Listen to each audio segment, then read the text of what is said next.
明朝。因為佢屬虎，所以嗌唐伯虎，唔係斷估。江南四大才子之首，佢去到邊 fans 跟去走。男女都咁受歡迎，有人就話佢好多情。考狀元雖然冇出貓，但係考下都瞓着覺。你或者覺得佢傻傻地，但係你根本唔明佢心理。情人談情話過節要送花，古今都喜愛吧。緣來緣留下世世你我他，就像兩生花。情人如仇敵，愛上你太激，芳心必須要覓。情場從無敵，卻要轉角色，力敵美豔女色。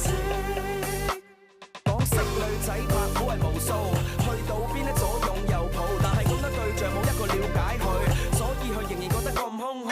直接到去認識秋香，但係秋香又覺得佢好娘，為咗秋香佢乜都制，混入華府做咗人哋奴隸。唉，今日中咗美人計，但係佢最想做人世。呢個美人真係冇心肝，不停喺度咁玩華安。開到呢度係時候閃，夠鐘睇秋香露點。華安，你好嘢！大人，你咁講係咩意思啊？本官今次俾你學得慘啦，又話秋香武藝精湛，如果喺皇上寵幸佢之前，先嚟一個御前獻舞，咁皇上就龍顏大悅。點知秋香突然耍出大力金剛指，揸爆客圖，嚇親皇上，咁皇上責怪我辦事不力。小人以心為心，以為秋香佢武術世家嘅話，咪喺皇上面前嚟一場御前獻舞。哎呀，點知但係你誤會咗，以為係跳舞個舞啊！小人確實全無心欺騙㗎。小人該死，老大人受責。小人該死。就算係啊，秋香用功夫耍家，你一早講聲啊！秋香武功耍家，差唔多全杭州個個都知道㗎啦。就當係小人疏忽，唔記得通知大人你啦。哎呀！總之呢個御前獻舞事出突然，你根本想掃皇上興。哎呀，大人，小人絕無咁嘅意思㗎。其實雜耍武術表演有啲好平常嘅民間表演節目嚟啫嘛。嘿！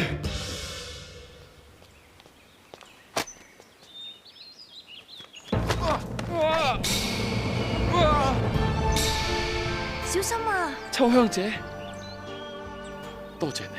其實講多謝嘅應該係我。咩事啊？冇事冇事，我送啲文房四寶俾我家少爺啫。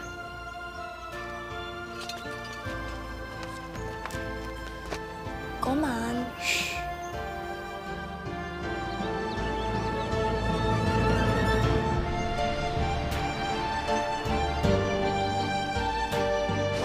今次杭州之行都差唔多啦，朕打算過2日就回宮。或者江南一帶仲有啲地方值得皇上遊歷一下㗎噃。旅途疲累，朕都冇乜興致嘅。神查到一啲嘢，可能令到皇上有翻興致咧。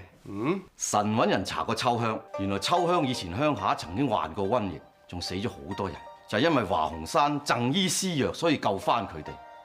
秋香就為咗報恩，13歲啫，就入去華府做丫鬟啦。有恩必報，睇嚟呢個女子品性唔錯啊！神仲查到秋香唔單止品性純良，而且係忠良之後。佢先祖係抗元勇士，後嚟得到太祖皇帝御不嘉許，為國盡忠4個字。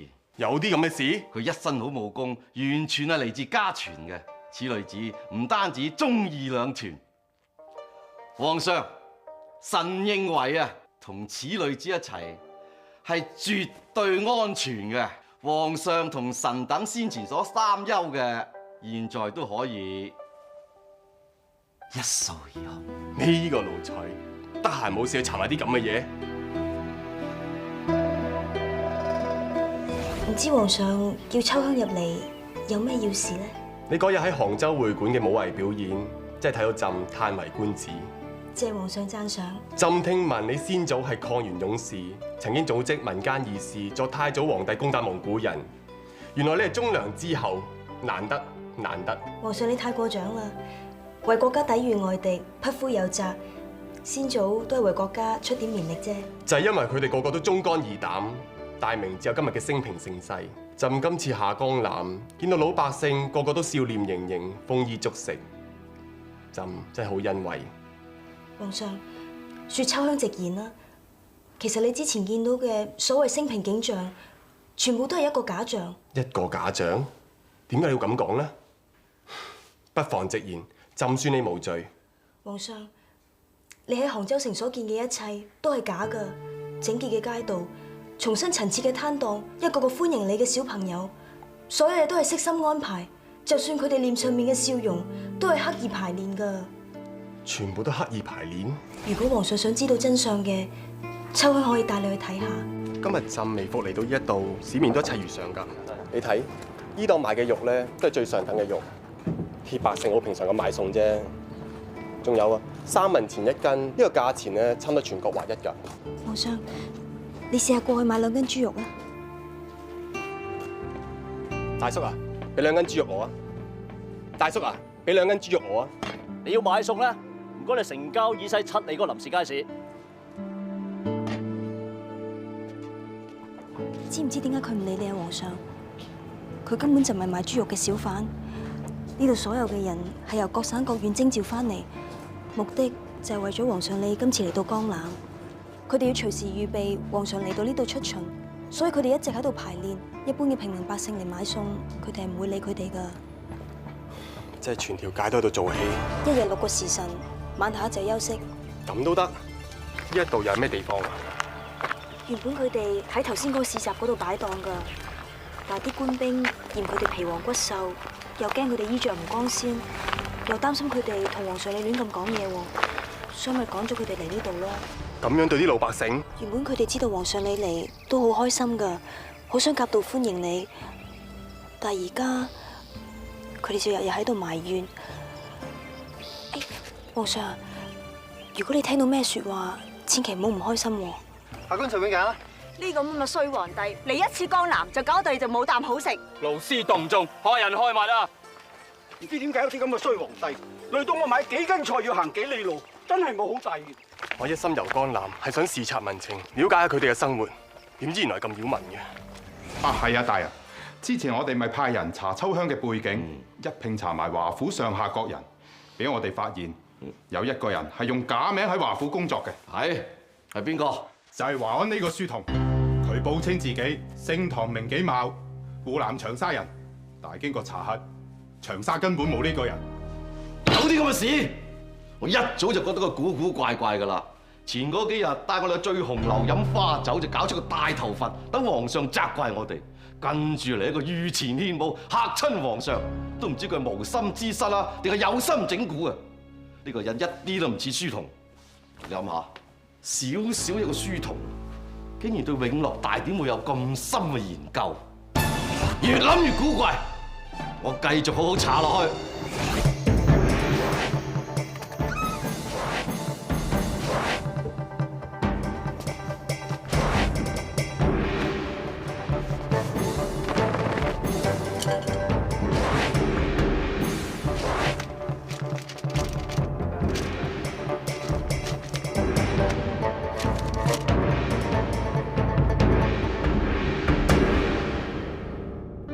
知無不被人喐過，我一向放無不休個習慣，就有字嗰邊係向窗口，但呢支毛筆你睇下，有字嗰邊係向入邊嘅，咁即係證明呢支毛筆係肯定俾人喐過。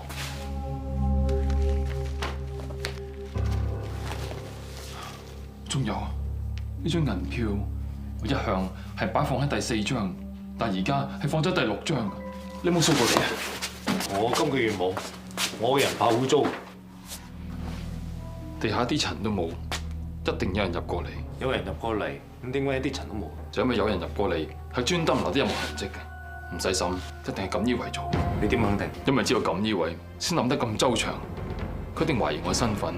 我相信唔使幾耐，佢哋可以查出我就係唐伯虎。未必嘅，呢度冇一樣嘢可以證明你係唐伯虎。一張銀票已經足夠。咁大鑊，如今驚動用錦衣衛，證明事態嚴重。如果俾皇上知道我用假身份入嚟華府嘅話，再加上我盧長康喺旁邊嗰度加鹽加醋，形勢對我哋非常之不利。唔係啦，君子不立危牆之下，就。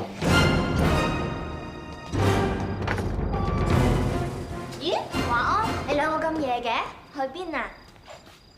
我哋見個月色幾靚，咪喺湖邊嗰度啊釣魚啊。係啦，一齊啊！唔啦，我聽朝仲有好多功夫做，我翻去休息先啦。晚安。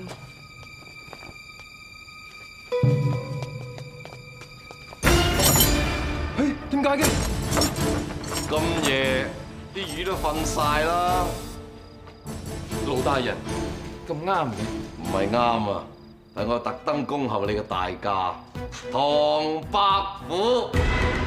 咩唐伯虎啊？我係華安啊，低等人嚟啊嘛。人嚟，捉住佢兩個，係嗌人，押佢哋入房，嚴加看管，聽候發落。點解佢哋咁快知道你係唐伯虎？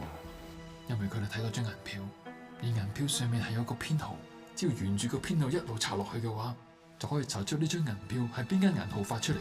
至於邊個買嗰張銀票，再查落去嘅話，有咩難啫？你冇唔記得啊？佢哋係咁以為啊9成9你得罪咗盧長康，所以咁以為嚟揾你。不過你係唐伯虎都冇乜所謂嘅，唔係咩通緝犯，冇乜大不了。係假身份係冇咩大不了啊，但跟住落嚟諗都諗到佢哋想點樣啦。點樣？你咪要我教你啊嘛？喂，呢錢係捕快嚟嘅喎。嗱，我問你啦，一個捕快要屈死一個人有幾難啊？更何況而家要屈死我嗰個係盧長康啊！唔係，做啲3575嘅罪名，我哋混入華府，圖謀不軌。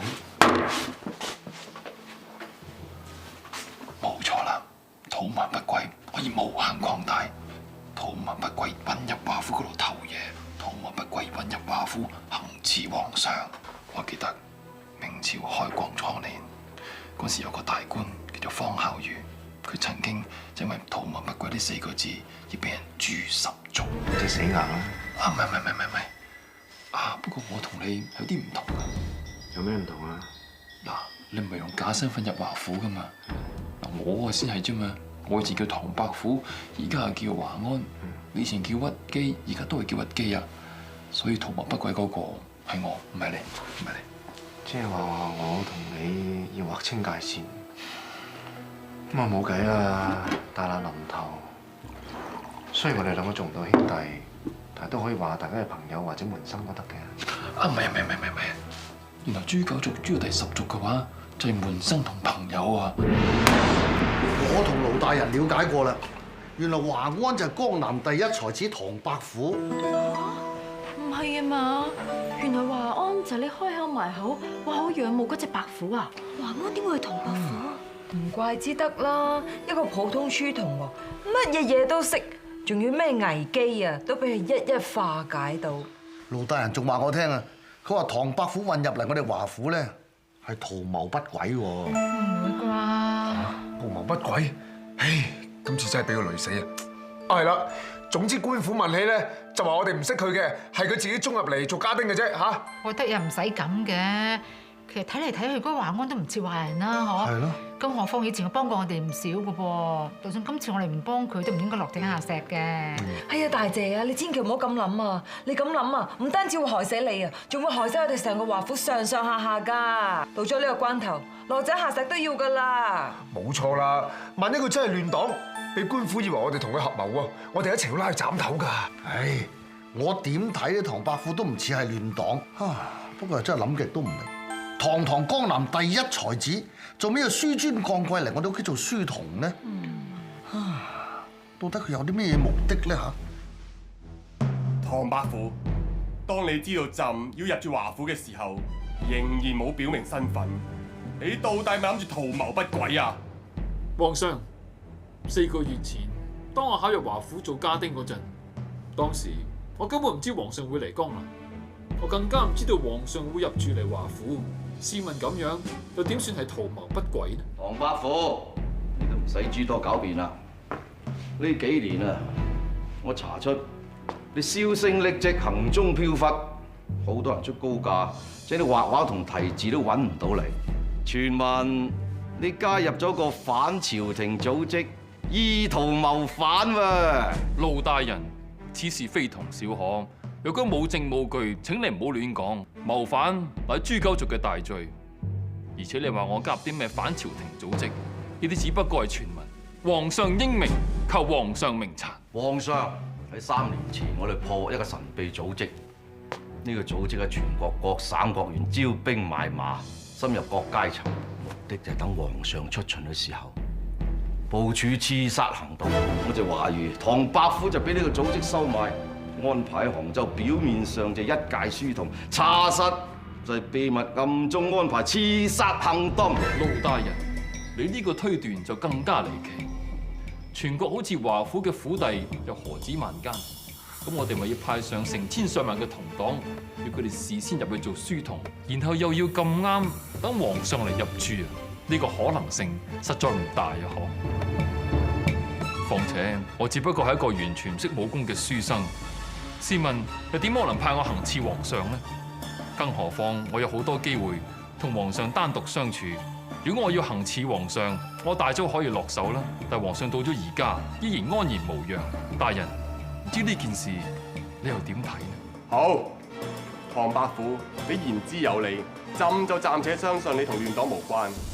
但有件事，朕一直好好奇，好想知道，唐解元竟然化身入嚟華府做家丁，究竟你真正目的係乜嘢啊？皇上，伯虎知道呢件事無法再隱瞞。我之所以入華府做家丁，完全為咗一個人。呢個人就係華府嘅丫鬟秋香。為咗個丫鬟唐解元入嚟華府做家丁？冇錯，4個月前我嚟到杭州，當我第一次見到秋香，我就知道我所畫緊嘅九尾圖終於揾到人選。因為佢最能夠代表我哋大明嘅女性，佢剛柔並重。我記得喺花燈會度，佢對我一笑，真係令到我夢縈魂牽。之後我哋在廟會嗰度相遇，佢又對我一笑。當時我同自己講，我一定要知道呢個女子係屬於邊一家嘅丫鬟。俾我追到河邊嘅時候，我見到華府嘅船，當時我就知道，原來佢屬於華府嘅丫鬟秋香。當時我發誓，無論幾經辛苦，我都要得到秋香。如果以江南第一才子唐伯虎唐解元嘅身份入嚟提親，相信都唔會好難。但係點解兜大個圈，考嚟華府做家丁，同埋低三下四工作啊？若果我以唐伯虎嘅身份去提親，冇錯，可能會容易好多。但以唐伯虎嘅名聲而得到秋香，又算得係乜嘢呢？所謂不經一番寒徹骨，哪得梅花撲鼻香？你講嘢啊你乃係名滿天下嘅唐伯虎，身邊美女如雲，正所謂耳垂恢紅，任君選擇。仲有啊，你初入嚟華府做家丁，除咗洗茅廁、倒夜香，仲要餵惡狗、受盡打罵。唐伯虎，你畫幅畫閒閒到啲1萬幾千兩啦，使唔使咁犯賤？你追個丫鬟啊？可能盧大人所講係啱，伯虎係犯賤，但情之為物，又點會係嗰啲最深功名利祿嘅人所能明白呢？你根本就講大話，快啲從實招來啊！我所講嘅乃係千真萬確嘅事實，冇錯。我畫一幅畫可以容易賺上1萬幾千兩，但1萬幾千兩可以買到秋香咩？如果用錢可以買到嘅，嗰個就唔係秋香。皇上，唐伯虎口口聲聲話為咗秋香，呢啲只不過係佢片面之詞啫。華老爺、華夫人、華二夫人，同埋企晒喺度咁多個啊！你聽住，邊個有證據證明華安入華府係為咗秋香嘅？皇上，我可以證明當日華安入嚟華府，的確係為咗我。其他人攞唔出證據，因為佢哋唔係我，佢哋唔係秋香。其實打從第一日我哋喺華府相遇，我已經感受到佢對我嘅情意。佢當日唔單止為我改詩集，仲喺詩集入面提咗幾句詩。佢寫一首詩俾你？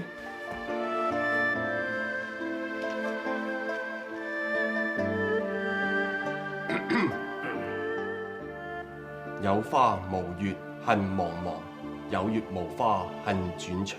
花美此人臨月鏡，月明如水照花香。呢首詩係當日唐伯虎喺我本詩集最後一頁寫嘅，我一直都留意唔到，係最近攞翻出嚟睇，我先明白當中嘅意思。冇錯，首詩雖然係寫花同月，但喺詩裏邊所表達嘅情意亦都好明顯。呢首的而且確係一首情詩。皇上，臣認為啊，單憑幾句詩，未必可以洗脫罪名嘅。皇上，唐伯虎為小女子所做嘅事，有豈止提幾句詩咁簡單啦？當日小女子捉拿採花大盜，唔傷我伯金一點嘅兩個仔，金一點佢誓要將我送官查辦，置諸死地，係唐伯虎佢不惜一切咁救我噶。佢為我搜集證據，仲不惜得罪我伯金一點。如果佢對我冇男女之情嘅話，又點會咁幫我啊？佢咁幫你啊，都不一定有男女之情嘅，或者佢啊天生係有正義感呢？冇錯，幫人唔一定有男女之情，但為咗幫秋香，膽敢喺朕面前將御前獻母變成御前獻武，唐伯虎你都用心良苦啊！哦，皇上嘅意思即係話，御前獻武當日你兩個有心瞞騙呃皇上嘅。皇上，當日草民向盧大人提出御前獻武，意思絕對係表演功夫，其他嘢係盧大人佢自己會錯意，請皇上明鑑。皇上，當日御前獻武，小女子的確以為係表演武術，就算係有錯，都係我嘅錯，唔關華安佢事㗎。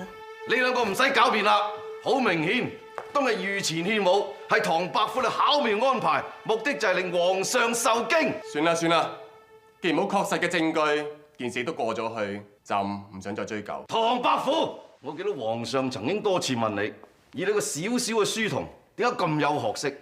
你到底係邊個？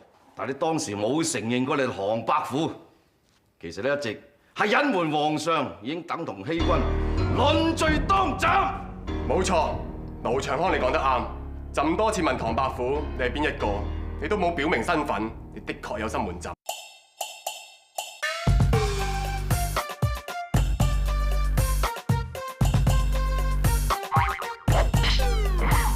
唐伯虎係有心隱瞞，唐伯虎欺君之罪，證據確鑿。欺君乃係死罪，要斬頭。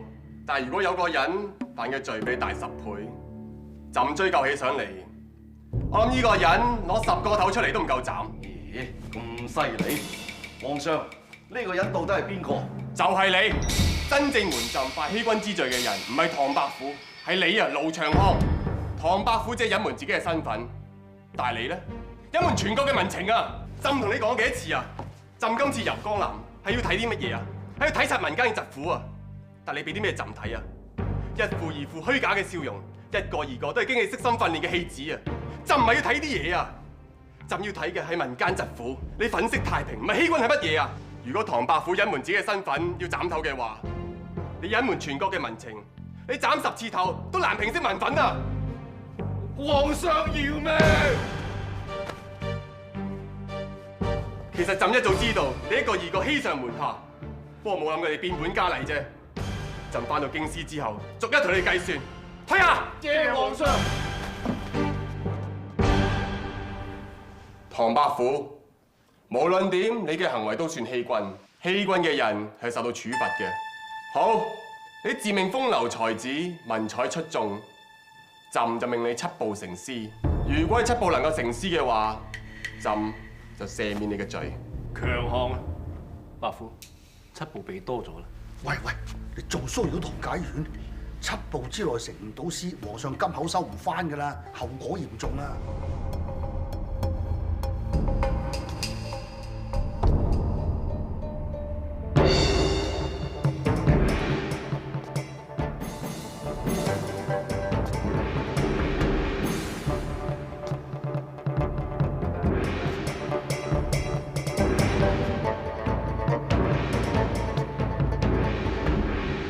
煮豆燃豆萁，豆在釜中泣。本是同根生，相煎何太急。阿解元公啊，你係咪聽錯咗啊？皇上叫你緝捕成師，唔係叫你背緝捕詩啊！唐伯虎，你太過自恃啦！朕俾機會你，係想俾我落台階你，但係你唔領情，你太過恃才傲物啦！皇上息怒，草民壽司根本仲未念完，草民只不過即係先賢曹植嘅七步詩嚟作一個引子，請皇上慢慢聽埋落去先。煮豆燃豆萁，豆熟萁已灰，熟者直上真，灰作田裏肥。洞悉真景象，不在局中迷，微服察民情，當今有賢君。好詩好詩，果然好詩。好，講得好。當年曹植寫首詩，以萁燃紅豆作喻，比喻兄弟相殘。如今呢首詩寫豆熟之時，其實萁已化成灰，呢一個先係真嘅景象。你勸喻朕，凡事洞悉真相，先唔會迷惑於其中，細察民情，先可以做到一代賢君。謝皇上誇獎，皇上真係明白詩中嘅意思啦。朕會謹記詩中嘅意思，洞悉真景象，不在局中迷，微服察民情，當今有賢君。草民罪犯欺君，承蒙皇上格外開恩。平身啦！謝皇上。欺君都係盧長康嘅講法嚟嘅啫。你隱瞞自己嘅身份，確係情有可原。唐伯虎，估唔到你文采風流，仲有一個情痴啊！伯父一生率性而為，當見到自己喜歡嘅人同事，都會鍥而不捨咁去追求噶啦。自從朕同你相識以來，朕就覺得同你一見如故，朕好欣賞你。我都係。不如咁啦，今次朕回京之後，幫你安排一官半職，以後你留喺朕嘅身邊，唔好再玩世不恭，又喺人間啦。皇上嘅意思係要伯虎做官？入朝做京官係所有讀書人夢寐以求嘅，只要你肯幫朕，朕相信你嘅前途將會無可限量。到時你三妻四妾，左擁右抱，朕相信你會好快忘記秋香。伯虎謝皇上美意，只係伯虎一生淡薄名利，並唔想受到管束。做官就更加唔適合自己嘅性格。你終日為秋香神魂顛倒，你唔覺得好浪費自己嘅咩？你應該為社稷做翻啲有意義嘅事。皇上，所謂君要臣死，臣不能不死，但係伯虎自知絕對唔適合喺官場嗰度掙扎。與其勉強嘅話，亦絕非社稷之福。既然你咁堅決，朕都唔勉強你。謝皇上。不過朕有一件事想同你講清楚。朕知道你對秋香有意，但係朕亦都好欣賞秋香。皇上，你嘅意思係？一直以嚟，朕睇中邊一個女子，只要開金口，佢都要成為朕嘅後宮佳麗。今次朕好想帶秋香回宮，希望伯父你能夠睇出朕嘅心意。咁皇上喜歡秋香，乃係秋香之福氣，伯虎就只能替秋香高興。好，咁朕就帶秋香回宮啦。但係皇上，秋香之所以特別，因為佢個與別不同嘅性格。如果皇上命令秋香回宮嘅話，咁同皇上後宮其他佳麗又有咩分別呢？你嘅意思係？皇上，你試諗下，男女之間嘅感情，如果冇咗權力喺中間，嗰個感覺係完全唔同噶。伯虎望皇上能尊重秋香嘅意願。朕相信而家睇到嘅都應該係真啦啩。皇上，呢啲就係佢哋平時嘅生活，平時嘅市集就係咁噶啦。見到老百姓去過翻如常嘅生活，朕都好欣慰。秋香啊，朕今日叫你出嚟係有事想問你嘅。咩事啊？你係咪好中意唐伯虎啊？皇上，點解咁問嘅？如果唐伯虎而家向你提親，你會唔會應承啊？文女唔知啊。你仲有猶豫，咁即係未諗清楚啦。咁咪太好啦！文女唔係好明皇上嘅意思喎。君子不奪人所好，本來朕唔應該同唐伯虎爭，但係朕乃一國之君，冇理由連心底嘅説話都唔夠膽講。皇上，你有咩心底嘅説話，不妨話俾文女知啊！你唔好皇上前皇上後啦。我而家唔用皇上嘅身份，你就當我一個普通人啦。我想帶你回宮，如果你願意嘅話，我大可以立你為妃。皇上，你要立文女為妃？我就係想知道你願意定係唔願意。皇上，小女子知道有好多嘢都冇得選擇。如果皇上真係要立小女子為妃，小女子一定會依從。依從？朕只係想知道你想定係唔想。皇上，如果可以俾我選擇嘅話，我寧願留喺華府做一個丫鬟，報答華老爺一家，做一個尋常百姓。你皇妃都唔想做？文女好清楚後宮嘅生活係絕對唔會適合我。我喜歡自由自在嘅生活。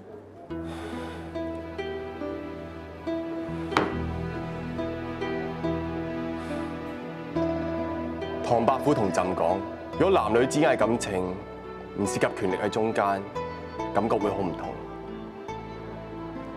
而家朕先知道嗰種感覺係乜嘢。咁係咩啊？好失落。朕從來冇俾女子拒絕過，原來俾女子拒絕嗰種感覺係咁嘅。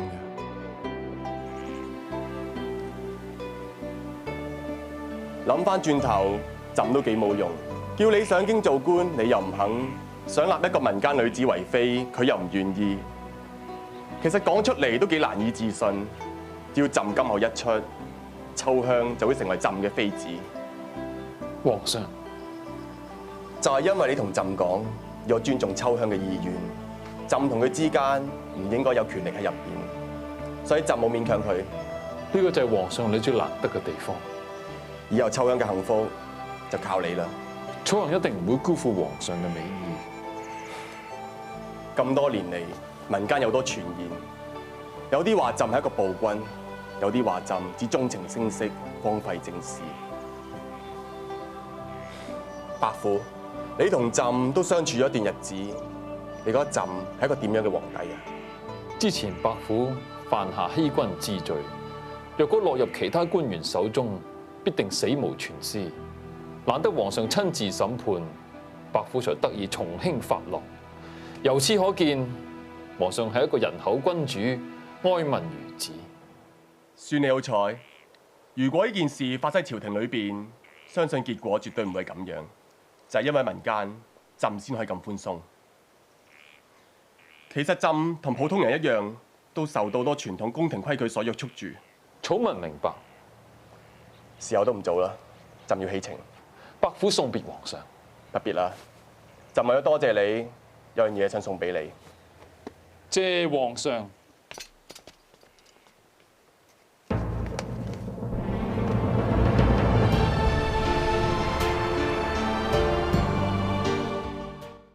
伴君如伴虎呢句説話真係一啲都冇講錯。皇上喺度咁多日啊，我就擔心咗咁多日，到而家先至放開懷抱咋。其實皇上都唔係傳聞中咁可怕，而且都好講道理啊。咁啊係，老實講，佢都算係一個好皇帝㗎啦。唉，唔好講皇帝嗰筆啦，講翻你嗰筆啦。哎呀，唐伯虎佳元公，堂堂江南第一才子喺我面前出現。我竟然有眼不識泰山，唉，真係懵懂懵懂懵懂。華老爺，你千祈唔好咁講啊！其實我刻意隱瞞啫。諗翻起我假扮華安入你哋華府，為增添咁多麻煩，我真係過意唔去就真。唉，乜説話？你幫咗我哋華府好多大忙啊，真啊！以你江南第一才子，使乜咁委屈自己啫？你開心見誠同我講嚇，你話你想同我哋華府咧相親，以你嘅聰明才智，詩畫雙絕，我真係求之不得啦！華老爺，都係嗰句説話啦，我並唔希望秋香因為唐伯虎呢3個字而喜歡我。佳元公啊，其實唔怕老實講啊，我真係好羨慕你哋啲生活㗎，可以到處遊山玩水、吟詩作對。可惜我咧就係一家之主，又要打理成盤生意。如果唔係啊，我都想跟你哋咁嘅逍遙自在啊！華老爺，同你相處幾個月，我發覺同你特別志同道合、志趣相投。係，我真希望總有一日同你去遊山玩水、暢論人生啊！如果係就好啦。不過到時唔知使唔使帶埋秋香一齊去？華老爺，得你成全啊，我係最喜歡㗎。我係最中意成人之美㗎啦，我一定唔會反對嘅。啊不過咁，我哋華府咧就有一個規矩，邊個想娶我哋華府嘅丫鬟咧，必須要喺芸芸嘅丫鬟當中咧將佢點出嚟。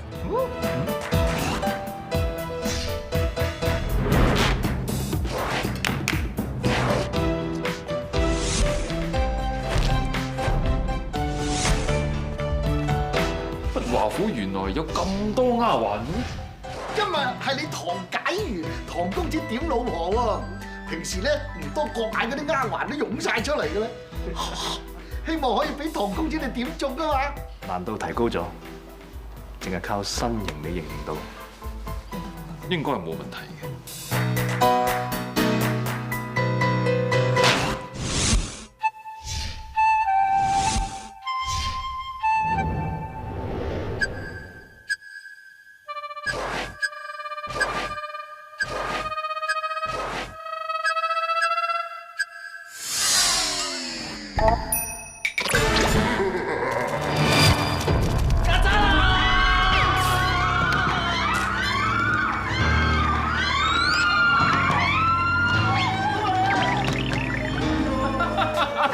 辛苦晒咁多位。我嘅秋香姐天不怕地不怕，佢一招絕招叫做飯碗捉曱甴。佢幾隻曱甴，佢又點會怕啊？所以頭先幾位 V 哇鬼叫嘅丫鬟，我可以肯定冇一個係秋香姐。所以唔該你企喺後邊嗰度放飯先啦。好嘢，好嘢，好嘢，好嘢！解元哥果然係絕頂聰明，只係略施小計就已經縮減咗一半丫鬟嘅數目。而家範圍咧就係縮窄咗，不過都唔係話我唔提醒你喎。你只得一炷香嘅時辰，而家支香已經燒咗一半啦，你只係剩翻半炷香嘅時間，好好地把握啦。呢支咩香嚟？燒得咁快嘅？有計。有花無月恨茫茫，有月無花恨轉長。花美似人臨月鏡，月明如水照花香。咁老定仲喺度撩詩喎？秋香最熟就唐伯虎啲詩嘅，佢度念詩，只不過想引起秋香嘅反應啫。秋香姐最欣賞嘅就係我嘅詩詞，所以佢每次聽到人哋誦讀我詩詞嗰陣，佢都有所反應。所以剛才我誦讀唐伯虎詩詞嗰陣，呢兩個丫鬟係有所反應嘅，所以我肯定佢兩個其中一個就係我嘅秋香姐。其他幾位，你放飯啦。好啦，好啦，好啦，好啦，頭先係不過熱身啫，而家到起咗啦。阿解元哥，而家只係剩翻兩個啫，不過要喺兩個之中二擇其一都絕非易事噶喎。你剩翻啲時間唔多啦，忍住揀錯老婆啊，唐伯虎。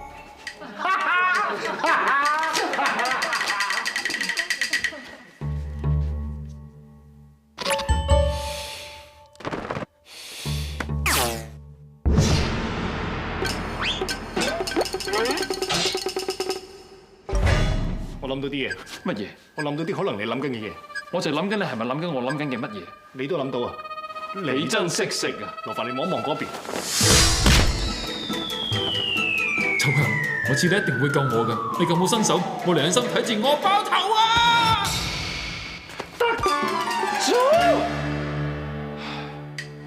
唔該唔關事嗰啲，唔好伸隻手埋嚟啦，唔該。唐伯虎，時辰已到，你要即刻作出決定，如果唔係，就當你棄權㗎啦。我可以好肯定，邊個係秋香姐？邊個啊？佢就係呢個啦。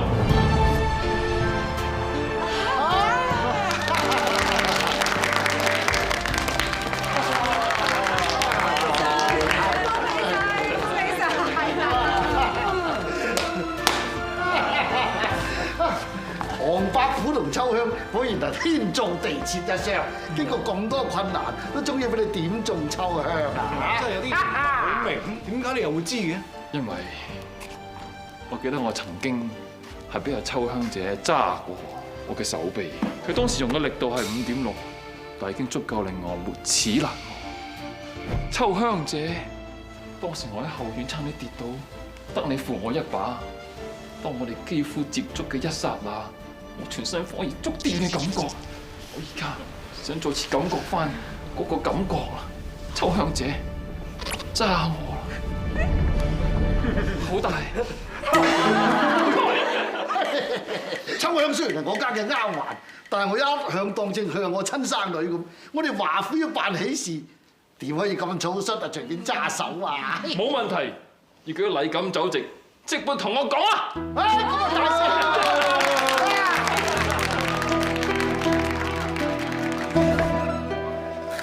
秋香姐，伯父，你執緊嘢啊？唔使執太多㗎，蘇州咩都有，到時買都得㗎。唔得，呢度好多嘢都好有紀念價值㗎。呢本啊係好嘢，係你爹嘅心機，再加我嘅心血。伯父啊，呢段日子發生咗咁多事，我哋都冇機會坐低好好傾下我哋之間嘅事。哦，你咪話俾我聽，你到而家仲未諗清楚係唔係嫁俾唐伯虎啊嘛？你咁曳唔得，我要咬你先。唔係啊，我係仲未諗清楚，究竟我嫁俾嗰個唐伯虎係一個點嘅人？咪大個唐伯虎企咗喺你面前咯。你正經啲坐低，好，同我講清楚啊！好，慢慢講。究竟人言死後還三跳，我要生前做一場，同別人笑我太瘋癲，我笑他人看不穿。邊兩句説話先係你而家嘅諗法啊？呢兩首詩都係我唐伯虎所寫嘅，乜真係有分別嘅咩？當然有啦，我喜歡嘅係有志向、為國為民、勇於承擔嘅大丈夫。哎呀，做大丈夫一理萬機，周之無日，商議政事。阿爹佢由細到大就教我要有志向，要為國為民，所以我第時嫁嘅人都要有宏圖大志。